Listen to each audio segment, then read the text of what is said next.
Guys, today I will tell you what is adenoids or the nasopharyngeal tonsil. सबसे पहले हम देखते हैं what is the anatomy. Pharyngeal tonsils commonly called adenoids. इन्हें हम adenoids तब कहते हैं जब ये हाइपरट्रॉफिड हो जाए, मतलब इसके जो साइज़ है वो इंक्रीज़ कर जाए नॉर्मल से। एट बर्थ ये प्रेजेंट होते हैं, लेकिन जब हम 20 ईयर्स में आते हैं तो ये डिसअपियर हो जाते हैं। तो अगर इनका साइज़ एनलार्ज हो जाए तो ये एडिनॉइड्स होते हैं। इसके अलावा ये प्रेजेंट कहाँ पे होते हैं? ये posterior wall of the nasopharynx में प्रेजेंट होते हैं और the roof of the nasopharynx में।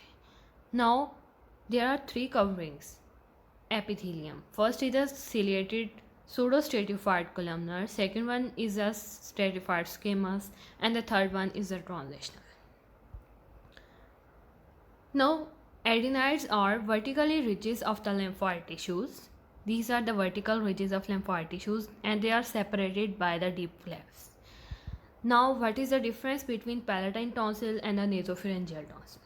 अब पैलेटाइन टॉन्सिल्स में हमारे पास क्रेप्स और कैप्सूल होते हैं, but there is no crypts and no capsule in the nasopharyngeal tonsils. Now अब जब हम क्लिनिकल फीचर्स को देखते हैं तो वो दो चीज़ों पे डिपेंड करते हैं। फर्स्ट जो होता है वो साइज़ ऑफ एडिनॉइड मैस पे डिपेंड करते हैं और सेकंड डिपेंड करते हैं available space in the nasopharynx. अगर नेजोफेरेंक्स में स्पेस ज़्यादा है तो तब ये कम स्वेयर होता है।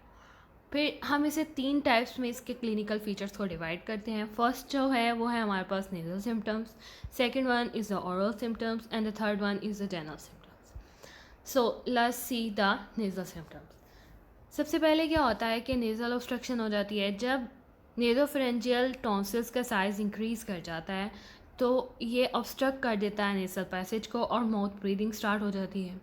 अब जब माउथ ब्रीदिंग स्टार्ट हो जाती है तो इंटरफेयर करती है with feeding and Suckling in infants, मतलब कि फीडिंग और रेस्पिरेशन एट अ टाइम नहीं होती, तो वो उसे भी इंटरफेयर करता है। Now the second one is the nasal discharge.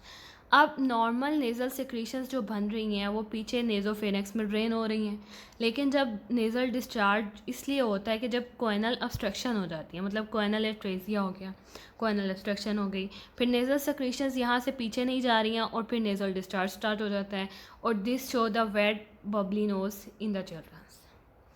Now the third symptoms is the sinusitis. Now you know there is present maxillary sinuses hair.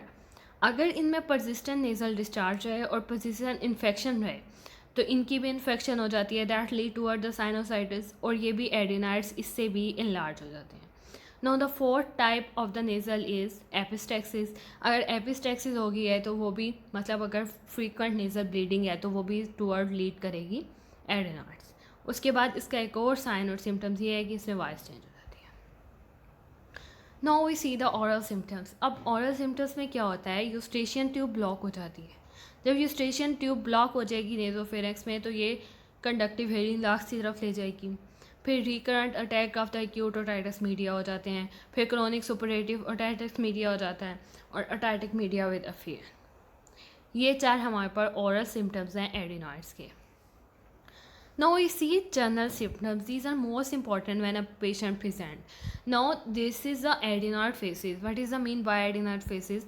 जब एक बच्चे को एडिनॉइड होगा तो नेज़ल ऑब्स्ट्रक्शन होगी और वो माउथ से ब्रीथ कर रहा होगा कॉन्स्टेंटली, जिसकी वजह से एलोंगेटेड फेस जो होगा, डल एक्सप्रेशन होंगे, मतलब he was not happy and open mouth रहेगा उसका। उसके अलावा प्रोमिनेंट अपर टीथ्स होंगे और हिच्ड अप अपर लिप होगा।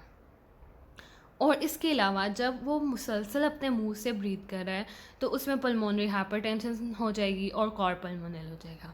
और the most important one is the lack of concentration, मतलब वो किसी भी चीज़ को अच्छे से कंसंट्रेट नहीं कर पाएगा। Aprosexia, that condition is called aprosexia. Now we see diagnosis. We can do diagnosis by the 3 point. First is the mirror test से हम कर सकते हैं। फिर एक नेज़ोफ्रेंगोस्कोप होता है, दैट में भी रिजिड भी हो सकता है, फ्लेक्सिबल भी हो सकता है। उसे हम माउथ से पीछे फेरेंक्स में डाल के नेज़ोफेरेंक्स को हम प्रॉपरली एग्जामिन कर सकते हैं। फिर हम सॉफ्ट टिश्यू का रेडियोग्राफ ले सकते हैं। अगर वो इनलार्ज होगा तो वो हमें रेडियोग्राफ में प्रोमिनेंट नज़र आएगा। लास्ट पे हम देखते हैं ट्रीटमेंट। अब अगर एक बच्चे को एडिनॉइड्स है तो हम उसे ब्रीदिंग एक्सरसाइज बताएंगे, उसके नेज़ल ऑब्स्ट्रक्शन को ओपन करने के लिए डीकंजेस्टेंट नेज़ल ड्रॉप्स देंगे एंटीहिस्टामिनिक्स देंगे और एडिनाइडेक्टमी करेंगे। एडिनाइडेक्टमी में क्या होता है, इसमें एडिनाइड मैस को बाय सर्जरी जो है रिमूव कर दिया जाता है। Thank you.